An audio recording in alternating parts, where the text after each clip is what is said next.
Anybody living in California knows we've had some pretty big storms this year. We actually had some serious flooding along the central coast, especially the Capitol area. And rainfall-wise, a lot of our cities are actually 200% of our average rainfall that you would expect at this point in the season. And there's really been two different ways we've been picking up this rainfall, from winter storms and from atmospheric rivers. And the other day somebody asked me, what is an atmospheric river? What's a winter storm? What's the difference between the two? So I thought I'd try to answer that question throughout this video. So just looking at this topic is going to be winter storms versus atmospheric rivers. So just diving right in here, have you ever heard of the terms winter storm and atmospheric river and wondered what the difference is? That's what we're talking about. Both of these weather phenomena can bring significant precipitation and impact areas with strong winds and heavy snowfall, but they are actually distinct from one another. So the main thing that we're talking about is during winter, we get rain and snow, but there's actually two different ways that we get rain and snow. So let's look at the winter storm aspect first. So winter storms are complex systems that develop over the course of several days and can produce a variety of precipitation types, including snow, sleet, freezing rain, and rain. So, yeah, you get all kinds of different precipitation types from winter storms. And I might be jumping ahead here, but that could be a big difference between winter storms and atmospheric rivers right off the bat is usually winter storms are coming down from Alaska, so they bring some cold air with them. So you probably get more of that snow and freezing rain versus atmospheric rivers push moisture up from the tropics, and sometimes it can push in some warm air too, but that might just be jumping ahead, could just be a good indication of where we might be heading. So winter storms form as a result of the collision of cold and warm air masses. The warm air rises, cools, and condenses into clouds, which can then produce precipitation. So that, I would say, is probably one of the key differences here. With winter storms, you think about the equator. You have lots of warm air along the equator, and then you have very cold air in the poles. So where that cold air meets the warm air, that's where these two air masses mix, and it creates winter storms. So you've probably heard weathermen talk about cold fronts at some point. And what's happening along the cold front in a winter storm, and it's basically the description of what we just read about, is the cold front moves in like this, and then the warm air that it's replacing is less dense because the air particles are farther apart. So as that cold front moves in, it literally pushes the warm air up. So the less dense air goes up. As it goes up, it cools down, and then cold air can't hold as much moisture. So then that moisture condenses into clouds, and then right along that cold front boundary, that's where warm air rises, you get your clouds, and then you get your precipitation. So that's the overall mechanism that's happening with a winter storm. And used lots of hand motions there to describe it, because that's the inner weatherman coming out of me right there. Winter storms are often associated with strong winds and can result in blizzards and other severe weather conditions. So a big reason it has strong winds is because of that difference in air pressure, or just the difference between warm and cold air. So if you have air of the exact same temperature, it's not going to be that much wind going on because I might be diving too into the science on this one, but basically if you have warm air, you could think of your column being taller. Cold air, your column's going to be more condensed. And then the difference in that height is where you get your winds. The high pressure flows to low pressure, and the bigger that pressure difference is, the faster your winds are going to be. If I just lost you, we'll just go back to the writing because it's written in a very conversational, clear way. So next, let's look at atmospheric rivers. That was just the description of winter storms. So an atmospheric river, on the other hand, is a narrow band of water vapor that transports massive amounts of moisture from the tropics to areas of mid-latitudes. And the massive amounts of moisture is a good way to put it because it's almost like if you took the Mississippi River and then instead of all that water being condensed into liquid, you were to spread it out into water vapor. It's almost like that Mississippi River is just flowing over California, and you just have literally a river in the sky. That's why it's called an atmospheric river. So this band of moisture is often thousands of kilometers long and can be several hundred kilometers wide. Yeah, so it's like a river in the sky, but spread out over a much larger distance and actually transporting more water than some of the largest rivers in the world. So when an atmospheric river makes landfall, it can bring with it heavy precipitation, strong winds, and flooding. And that's the main reason that we're talking about atmospheric rivers right now, is we have seen a large amount of flooding so far this winter because of atmospheric rivers. So unlike winter storms, atmospheric rivers are typically more persistent and last for several days, sometimes even up to a week.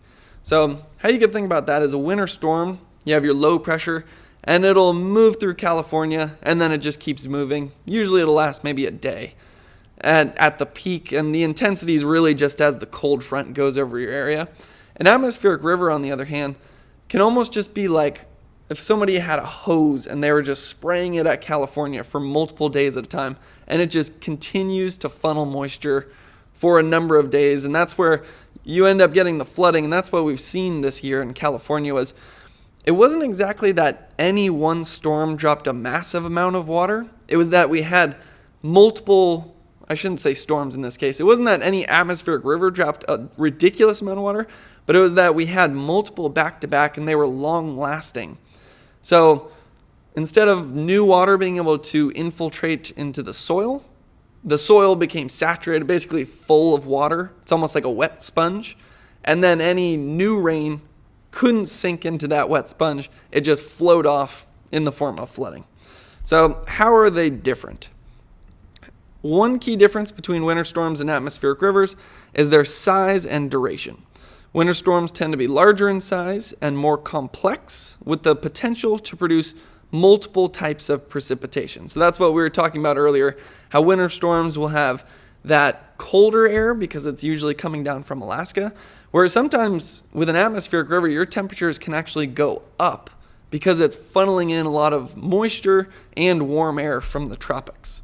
So with that, you would get less snow and more rain with the atmospheric river because it's warmer.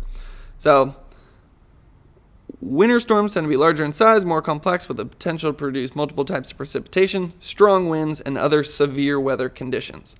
Atmospheric rivers, on the other hand, are more focused and last for a longer period of time. They are associated with more consistent and intense rainfall and are often more predictable in terms of their impact.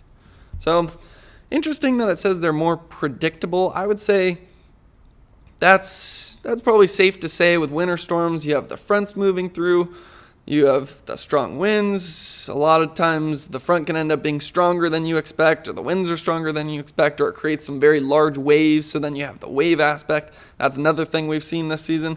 Whereas atmospheric rivers, it's basically moisture and a river in the sky funneling into California, leading to a large amount of rain. That's pretty much it. So another difference between winter storms and atmospheric rivers is their origin and source of moisture. Winter storms form as a result of the collision of cold and warm air masses, while atmospheric rivers draw their moisture from the tropics. So that's the big reason that they usually bring in different temperatures, and then they also end up resulting in different forms of precipitation. Winter storms, more snow; atmospheric rivers, more rain. So this source of moisture is particularly important because it can result in much higher amounts of precipitation compared to winter storms. So a lot of moisture down in the tropics. So when all that's just funneling in, we get a large amount of rain. So why does this matter? Why are we even talking about this? Understanding the difference between winter storms and atmospheric rivers is important for a number of reasons. For one, it can help us better prepare for the impacts of these weather phenomena. Yeah, that's usually a good point. When you have big weather events, as we've seen in California, you certainly want to prepare for them. And we have seen, unfortunately, the major flooding and devastation that you can get from atmospheric rivers. For example, while both winter storms and atmospheric rivers can result in significant amounts of precipitation, atmospheric rivers are more persistent and can last for several days, making them a more significant threat to areas prone to flooding. And one little fact that I thought this would maybe talk about, but it hasn't, is 30 to 50% of California's average rainfall usually comes from just about 5 atmospheric rain events. So in just 5 atmospheric river events, I think I said that wrong. In just 5 of those, California can pick up half of its yearly rainfall. So it's a lot of rain over a short period of time. And that's the reason it can just lead to flooding. It's too much too soon, the soils can't absorb it, and it leads to flooding. Now, you might have been a little confused when I said short period of time. It's still a longer period of time than a winter storm, but we pick up much more rain with an atmospheric river than a winter storm. So, in addition, knowing the difference between winter storms and atmospheric rivers can help us better understand the dynamics of the atmosphere and the ways in which weather systems develop and interact with each other. This knowledge is critical for improving our ability to predict the impacts of these weather phenomena and for developing effective strategies for mitigating their impacts. The more you know, the safer you can be. So, summary, in conclusion, winter storms and atmospheric rivers are 2 distinct weather phenomena that can have significant impacts on areas they impact. You double use the word impact there. While both can result in heavy precipitation, strong winds, and other severe weather conditions, they differ in terms of their size, duration, origin, and source of moisture. Getting a little bit repetitive here. Understanding the difference between these 2 weather systems is critical for improving our ability to prepare for their impacts and to better understand the dynamics of the atmosphere. All right, so basic summary.